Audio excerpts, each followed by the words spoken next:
Hi everyone, I'm Heidi, and today my best friend Amy is going to be joining me, and we are going to be doing the Fanfiction book tag, which Jen Campbell made, and I will link her channel down below. She's awesome, please go check her out.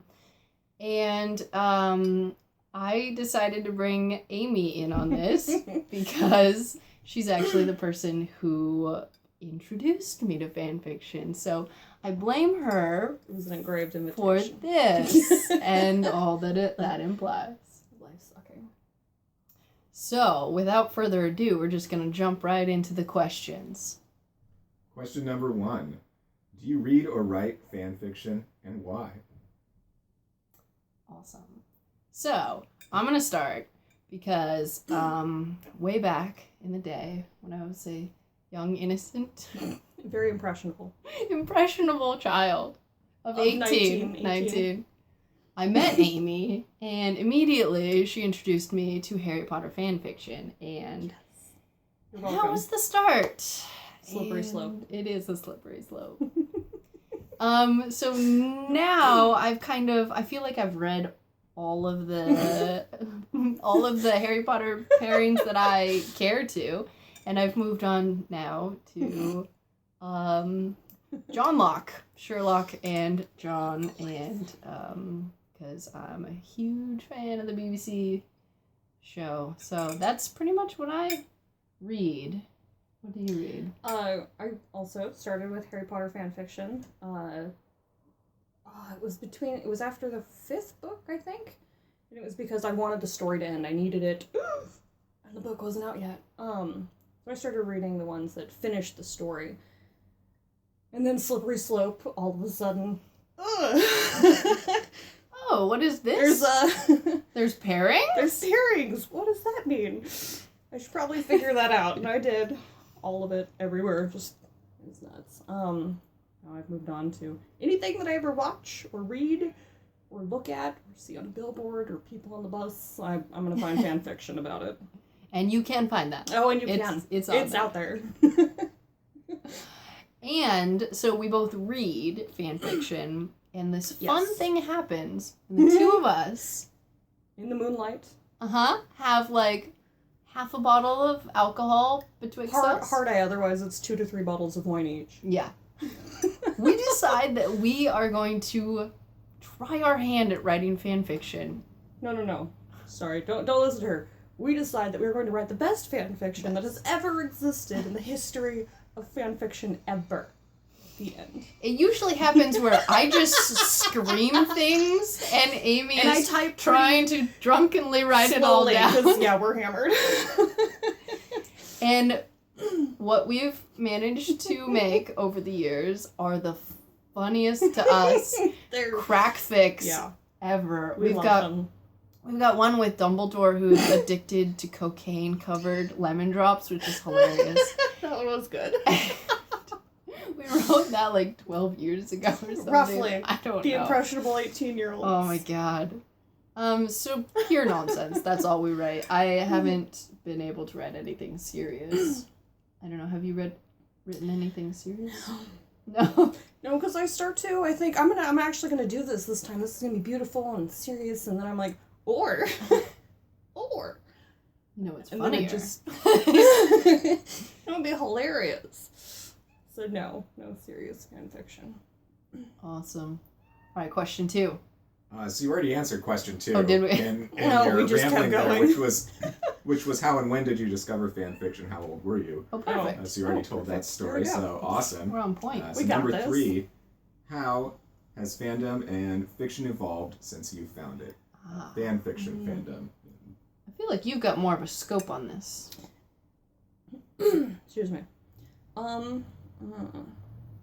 Because when I started reading, I felt like I was the average age of the person writing the story. And now that I am a legitimate adult person, loosely. I feel like it's a bunch of 13-year-olds writing, with an occasional, an amazing one that will bring me to tears, like Alone on the Water, which... Why did you bring that up? Oh my god.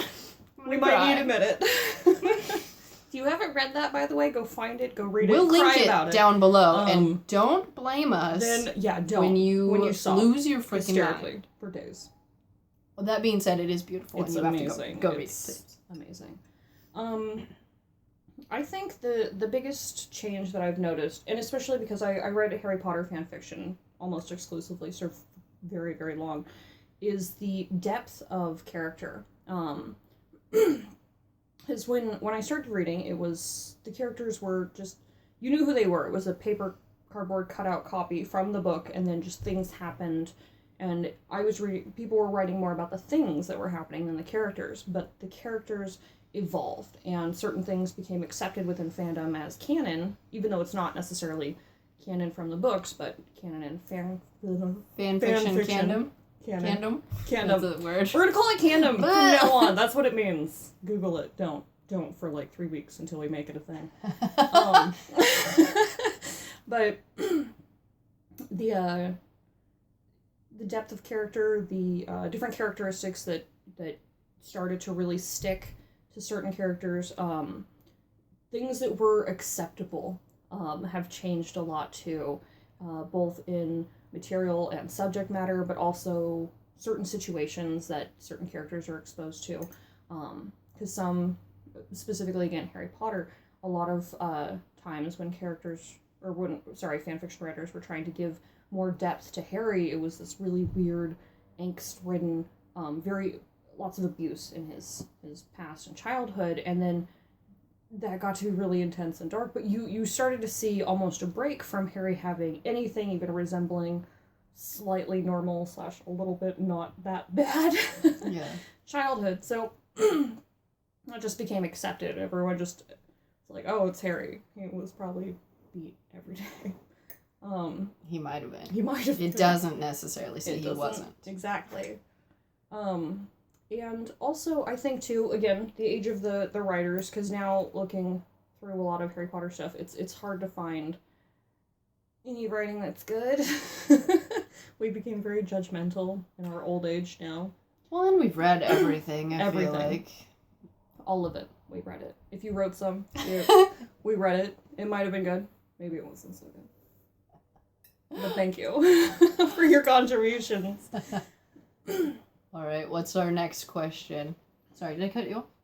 No, that's okay. You good? I probably could have stopped because I talk a lot. I'd apologize, but I don't want to. Well, we've got like 10 questions, so. Do you still engage with fan fiction the way you used to? Interesting. That's pretty much where our conversation was about to head. There we go. True. So, you go first. I don't. Because I feel like when I first started reading fan fiction, I had a system down. Well, Amy and I both did. Because we had one computer between the two of us. It was Amy's. We slept in shifts. We did. She would read for a few hours while I slept. We weren't going to college. So we were in college, but we wouldn't go to college. Which, keep in mind, was like 50 to 70 feet away from us at any point in time. Oh yeah, we were like on campus. But anyways, so I would like lose myself in fan fiction for, I want to say hours, but I know for a fact it's days.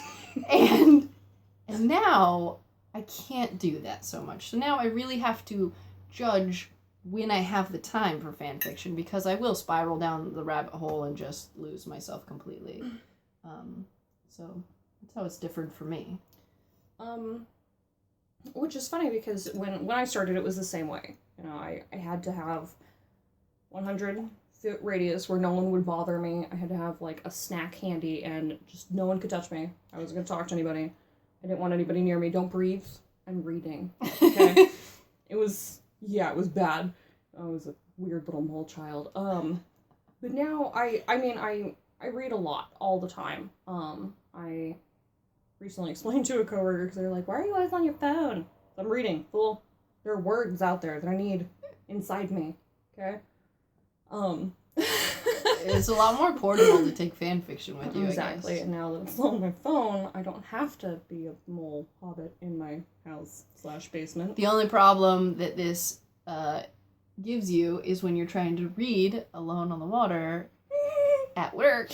That's where I like finished someone it. decided to And do. I didn't realize it was so sad. We'd seen a lot of posts on Pinterest and stuff talking about it. Well, and it is no like one the best said ever. that it would break your heart and leave you shattered inside for days. They just said this was amazing. It was beautifully written. Read it. I was like, oh, okay. I don't know how you did it. And I did. I had to work. I literally finished the story, in like an hour, maybe two, because I was just so into it. And I got to work early, and I'm sitting at the table in the break room, and I'm finishing the story, and I'm just trying so hard not to sob, because I'm surrounded by people who will give me weird looks if I just bust into tears. Because I can't explain to them what happened. I won't say it, because... I was here, curled in the fetal position, sobbing like someone that I really loved was in mortal danger, because I don't know the last time I've cried like that. Like, that was... Probably never. I had to stop reading several times and trying to be like, it's a story. Just get over it. Yeah, it was Awful. wretched. It felt Amazing, like an emptiness but inside awful. me. But that's I think, why I still read fan fiction, how it's evolved for me, is that I want to read it, and I want the story to mean something to me, instead of just finishing a story or having a story arc or a plot that I'm interested in, although that's always good too.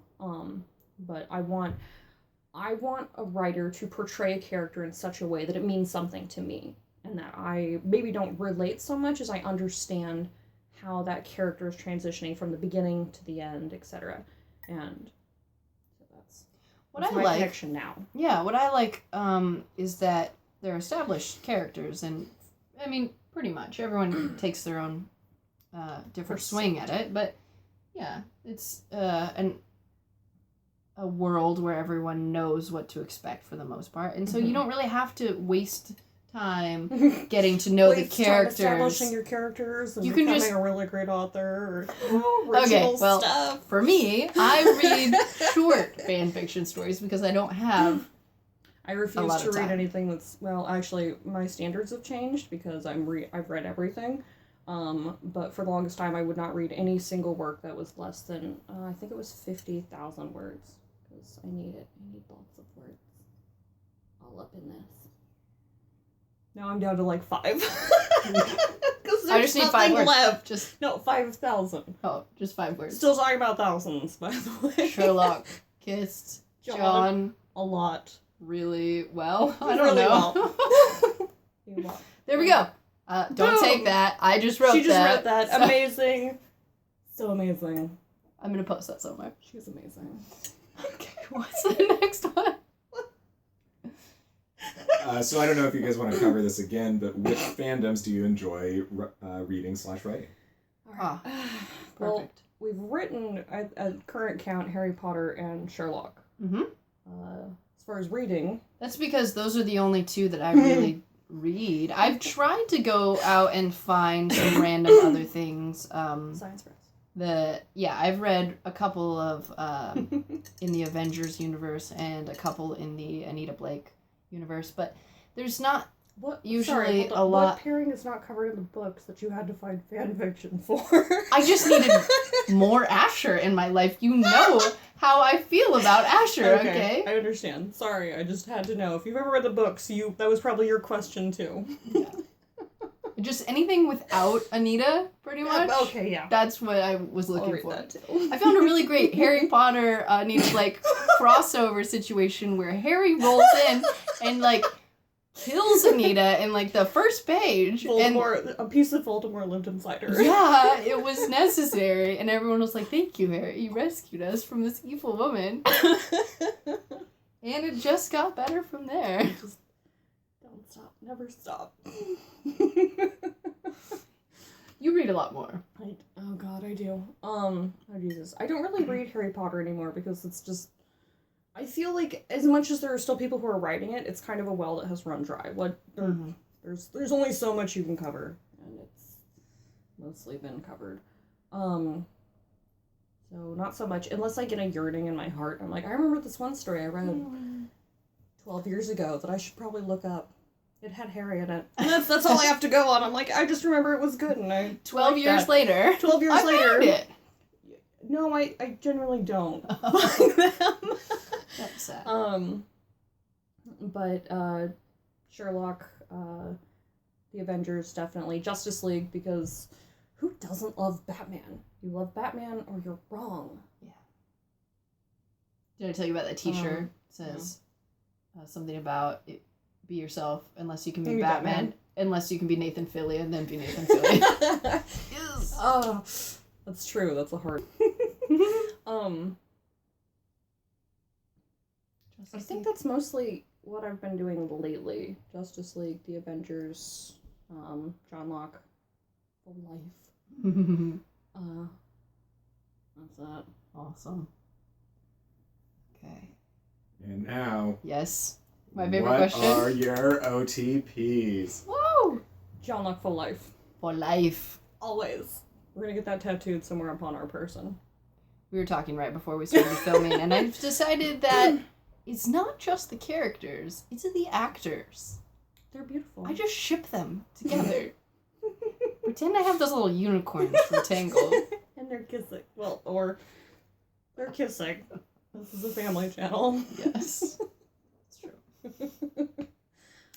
Yeah. John Locke. Anyone else? Science Bros. So Tony Stark and Bruce Banner, obviously, is amazing. And we both I appreciate also that. love the Science Bros. I'm kind of ashamed. The person who's reading the questions is going to judge me if I tell you guys my other pairings that I love. So, hold on, I don't want him to look at me. I happen to love Steve Rogers and Tony Stark loving each other, and you can It's deal beautiful. with it. I've seen reader. some beautiful fan art, and they're so sweet. Oh, there's I fan was art talking out about there. the That's sweet always stuff, intense. not the Tried to Google because I just wanted an innocent, a topless man picture, but I didn't want like other nudity, and I Googled like naked Tony Stark, and don't do that. Never do that. Holy mother! because you will find it. Whoo! They'll show you some. Yeah. Just The internet is full Google of it. Do it. things. Everyone needs an adventure on a Tuesday, Monday. I don't know what it is. It's Monday. Just whatever day your life is going through right now. Batman and Green Lantern. You can feel his gaze of judgment upon me. John Locke for life, really. Mm-hmm. What Harry Potter? I jumped around so many Harry Potter. I mean, at this point, I could read any Harry Potter pairing almost and get behind it because I just, again, I mean, I read Harry Potter fanfiction for so long, and then seeing the different iterations of the characters, different characteristics that they came up with that the writer sort of put into them. Yeah. All over the place there. No Harry and Ron. I lied. I have a no TP. Really? That's weird. No I thought Harry you and went Ron. through a phase. Oh, no, it was Ron and Draco. Yeah. That's right. Sorry. I'm sorry. Mm. Alright, I think those are our main OTPs. Have you told anyone that you write fan fiction? We just Each did. other. The internet. Aaron knows by default. Because I would not share those stories with anyone I know and love. Because they're so pure so ridiculousness. Good. They're so amazing. good that we don't want people to like have Be standards jealous? for us. Exactly, be mad jealous of our super sweet fanfiction They're skills. so bad. Because they're amazing. You can wring them out and you can see the tequila just... You'd have to print it. Again, they're on the internet. We don't have them on our tequila soaked rags around the house. We should, though. We ought to remind us how amazing we are. Was that the last question? Alright, now here's a real serious one. Oh. What does fan fiction mean to you? And I want you two to get into, like, fan fiction completely is gone tomorrow. How... Why does he hurt us like this? He's cruel, and we are gonna have to write a whole lot more. He's a monster. A piece of Voldemort lives inside him.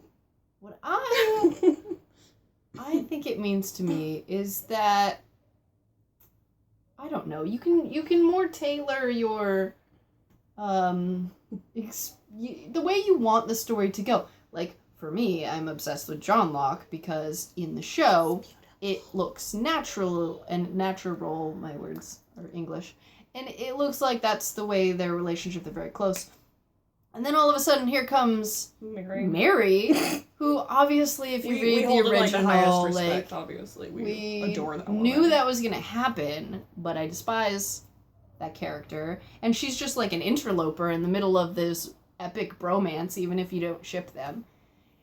Organic. And so that's what the word you're looking for. Like the relationship in this the show up until that point is very organic, very naturally occurring. That all of a sudden Mary upsets that.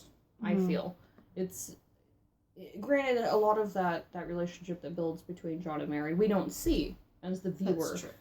Because it happens in the time when Sherlock is gone, and the show is not called John angrily limping around London, so we don't know what happened. Honestly, I'd watch the hell out of that show. It'd be beautiful. No lines. It's just Martin Freeman doing these weird facial expressions As he buys the milk angrily. Yeah. With Yeah, his cane. I guess it means to me that you can ignore some of the mistakes that I feel like canon Mistakes. does, and you can just forget about Mary even existed, and things like that. Or, like Harry Potter, bringing it back, old school, the Marauders never died, because who cares about any other characters? Cares about Harry Potter living in a closet defeating Voldemort. Okay? No one cares about No one. But the Marauders are important. Marauders. I actually mostly agree with that. Right? For me, it means that the story's never done. You know, I mean, if you, and again, since it started with Harry Potter, I grew up with those books. I loved those books. I reread those books all the damn time. It was ridiculous. It wasn't ridiculous. It was fantastic. But when the story ended, I was an adult and I was sad and my heart broke. So I'm like, that's a piece of my childhood. That's done Huge now. piece. Like, you literally have to shut the book and put it down. I was like, I don't have to do jack. Sorry, Family Channel. Story will never end. The story never ends, and it can do whatever you want it to, and it can be ridiculous, i.e., lots of crack fics. It can be serious. It can be fantastic. It can ignore years and chapters and books of canon. That's an interesting point. You can have pretty much any genre within Exactly. the same fandom with the same characters. And for me, as long as the story is well written, as long as you can write steampunk Harry Potter in an alternate universe in a spaceship going to find life on a different planet, as long as you can make me, I know, I hope it does too. Now we're gonna have to Google that. But as long as you can write it and I believe it, I'll read it. I will read the heck, Family Channel, out of that story, because I never want the story to end. So, and then two different twists, different turns, things that I would like to see. Like Phil Coulson lives. That's important to me. Shut up. I love him. So, I mean, fan fiction takes away all the hurt from canon. And then adds so much more. And then you can add so much more. Shut up. Alone on the Water. Oh. In case you missed that. You should read that. I don't know if we mentioned it. It was okay. So would you say that you two prefer AU instead of canon fanfiction? 90% of the time. I personally think that all fan fiction is AU. Heads up. That's the reality of the situation. You're writing about something that does not happen in the original story. Right. I like my characters to either be distinctly canon or very, very, very believably written, like a transition from canon to AU. Yeah. If you're talking about the character themselves. As far as world settings, I like canon more than AU, but again, as long as it's well written, I'll read any damn thing. Yeah, I like canon world a lot, but I also am a sucker for crossovers. I mean, if you can mix two of my fandoms into one story, I love that. I made that face, but I have to admit that I actually wrote a really... Super Hulock? No. You haven't read any of that? I have not. I haven't. I don't know if I've read any of that either. I've seen some pictures, like Pinterest, and they're hilarious. That. But I will say that I've actually read some really, really, really adorable ones. It's John Locke at Hogwarts. They don't really interact with any of the Harry Potter cast. But it's just the setting. It's the setting, and I love it. Because I'm like, screw you, I want to go to Hogwarts. Right? So as long as you can put all the people that I love there, then I'm like, I'm one step closer to getting my Hogwarts letter at 29. Someday. Still holding out. All right. So, last question. Tell us about a fan fiction you either read or wrote. How do you choose one? We haven't read or spoken. Sorry, we're not reading anything right now. We have not said anything about this one story that we've both read. It's called Alone on the Water. Oh my gosh, we haven't mentioned that yet. So, just heads up. It was decent, right? It's okay. Yeah, I just think it's in the top, one of all of John Locke. It's the best ever. It's beautiful.